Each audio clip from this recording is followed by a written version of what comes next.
अस्सलाम वालेकुम रहमतुल्लाहि वबरकातुहू। स्टूडेंट्स, आज हम रेल मंत्री मुसाफिर बन गए के दूसरे सेशन में ही हम गुज़िश्ता सेशन में जैसे पढ़ चुके हैं कि रेल मंत्री को अपने महकमे के बारे में जानकारी हासिल करने के लिए रेल के एक थर्ड क्लास कंपार्टमेंट से सफ़र करने का ख़्याल आया, तो अपने सेक्रेटरी को बुलाकर कहते हैं कल हम भेज बदल कर इस तरह रेल के थर्ड क्लास कंपार्टमेंट से सफ़र करेंगे। सेक्रेटरी उन्हें आगाह करता है कि ऐसा ना करें, लेकिन वो उसे तैयार होने के लिए कहते हैं। तो ये मुश्तबा हुसैन का लिखा हुआ मज़ाहिया मज़मून है। मंत्री ने सेक्रेटरी को याद दिलाते हुए कहा, आज रात ठीक 8 बजे स्टेशन पर आ जाना। सेक्रेटरी पूछा कि हम बिला टिकट सफ़र करेंगे या टिकट ख़रीद कर।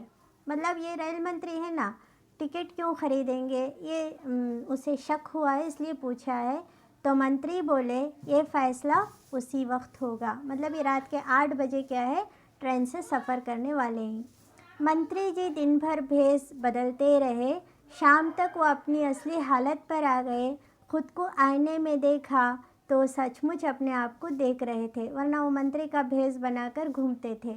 शाम को वो अटैची केस लेकर स्टेशन पर पहुँचे और अपने सेक्रेटरी को देने की कोशिश की, क्योंकि सेक्रेटरी उनका नौकर होता है ना, इसलिए उसको देने की कोशिश की तो उसने लेने से इनकार कर दिया। क्या कहा उसने? सेक्रेटरी ने मंत्री को घूरते हुए कहा, कैसे बदतमीज़ आदमी हैं आप भी, क्या मुझे खुली समझते हैं? ना जाने कैसे कैसे लोग आ जाते हैं। मतलब सेक्रेटरी इस मौके का फ़ायदा उठा रहा है। वो कह रहा है अब वो एक आम इंसान है ना, तो अब वो मंत्री नहीं रहे, तो ये भी बड़े मज़े से कह रहा है। मंत्री ने कहा, देखो जी, ये बदतमीज़ी ना करो, मैं तुम्हारा मंत्री हूँ। सेक्रेटरी ने मंत्री को गौर से देखा और एक नाराए तहसीन लगाते हुए बोला, हुजूर ये आप हैं?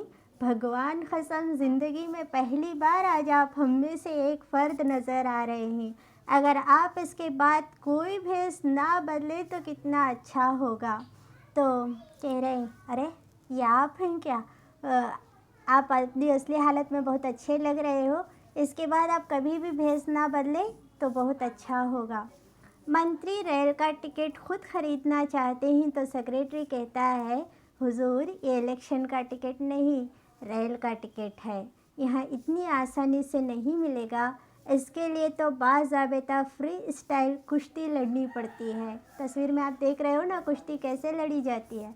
मतलब टिकट खरीदने के लिए यहाँ कुश्ती लड़नी पड़ती है। मंत्री बोले, मैं पार्टी के हंगामी इजलासों में शिरकत करते करते कुश्ती के फ़न से वाकिफ़ हूँ। ये कहकर मंत्री मुसाफिरों की क्यू को चीरते हुए टिकट घर के खिड़की की जानिब बढ़ने लगे। तो मंत्री से मुसाफिर जब क्यू में आने के लिए कहते हैं तो मंत्री जी कहते हैं, जब सारा देश आगे बढ़ रहा है तो मुझे भी आगे बढ़ने का हक़ है, और ज़िंदगी तो हर दम आगे बढ़ने का नाम है। तो 4-5 मुसाफिरों ने मंत्री को पीछे ढकेलते हुए कहा, महाशय जी, ज़िंदगी में ज़रूर आगे बढ़िए, लेकिन ये तो क्यों है, यहाँ आदमी 1 घंटे में 1 इंच का फासला तय करता है, क्या आप इतना भी नहीं जानते? सेक्रेटरी होशियार आदमी था और उसे रेल से सफ़र करने का तजुर्बा भी था। उसने क्यू में आगे जाकर किसी से बात की और मंत्री से कहा, मैंने क्यू में आगे ठहरने का बंदोबस्त कर लिया है, अगर आप फ़ीकस 1 रुपया दें तो अगले 2 आदमी अपनी जगह छोड़ने के लिए तैयार हैं। मतलब यहाँ कमीशन देना पड़ेगा, मतलब रिश्वत। ओके। मंत्री खुश हुए और बोले, वाह, ये तो बड़ा अच्छा इंतज़ाम है, हमें ये मालूम न था कि रेलवे एडमिनिस्ट्रेशन ने अवाम की सहूलत के लिए ये भी बंदोबस्त कर रखा है। खुद ही मंत्री हैं और ख़ुद ही रेलवे की बातें जानते नहीं।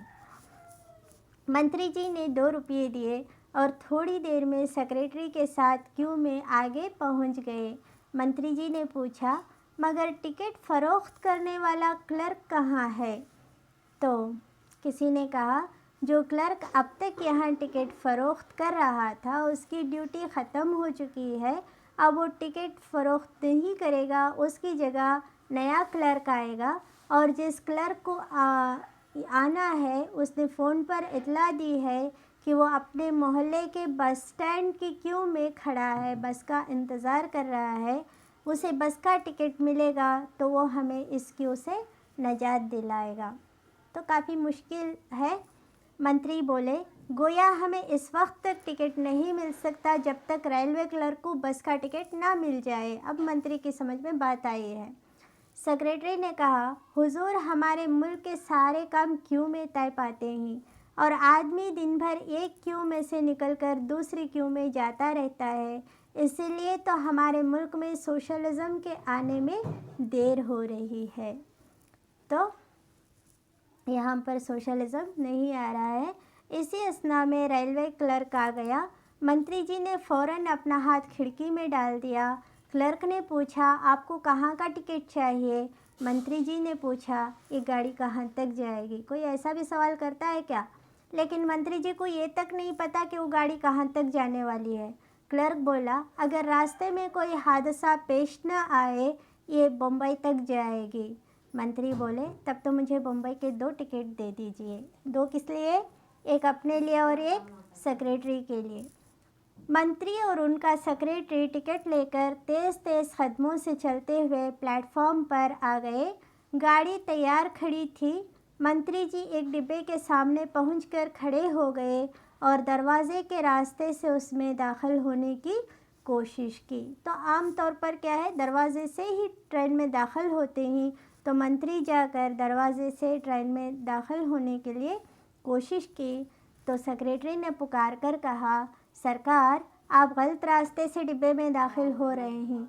मंत्री ने कहा, मगर डिब्बे में जाने का रास्ता तो यही है। सेक्रेटरी ने कहा, हुजूर 3rd क्लास डिब्बे में दरवाज़ा सिर्फ हवा जाने के लिए होता है, डिब्बे में दाखिल होने का सही रास्ता तो खिड़कियाँ हैं। सेक्रेटरी बोला, हुजूर आप मुझे उठाकर अंदर फेंक दीजिए। मंत्री बोले, डिब्बे में तो कोई जगह नहीं है। सेक्रेटरी बोला, आप फिक्र ना करें, रेल के डिब्बे में बड़ी गुंजाइश होती है।